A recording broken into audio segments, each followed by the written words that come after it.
গণ অধিকার পরিষদ সভাপতি নুরুল হক নূরকে দেখতে হাসপাতালে যান বিএনপির স্থায়ী কমিটির সদস্য মির্জা আব্বাস। দুপুর 12টার দিকে তিনি হাসপাতালে যান।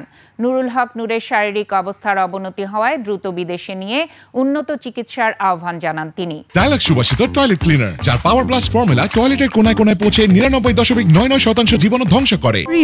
চিকিৎসার জন্য বিদেশে না পাঠানোয় অসন্তোষ জানান মির্জা আব্বাস। রাজবাড়ীতে মাজারে হামলার ঘটনা নিয়েও ক্ষোভ প্রকাশ করেন বিএনপির এই নেতা।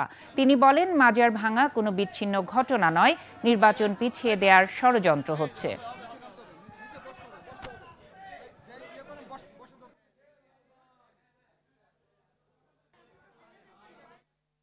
বিভিন্ন ভাঙচুর হয়েছে, মাজার ভাঙা, মাজার থেকে লাশ এগুলো সব ভাঙাচুরি করা হয়েছে।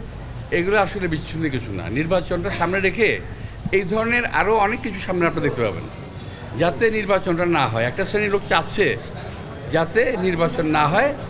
এবং আপনারা খেয়াল রাখবেন, সাংবাদিক থেকে আমি দেখব, আমি সোশ্যাল মিডিয়ায় কালকে বিশ্বের একজন পরাক্রমশালী নেতার মুখের বক্তব্য শুনেছি। তাতে আমার মনে হচ্ছে না এই দেশে একটা স্বাভাবিক প্রক্রিয়া আমরা যাচ্ছি, একটা অস্বাভাবিক প্রক্রিয়ায় দেশটা এগিয়ে যাচ্ছে।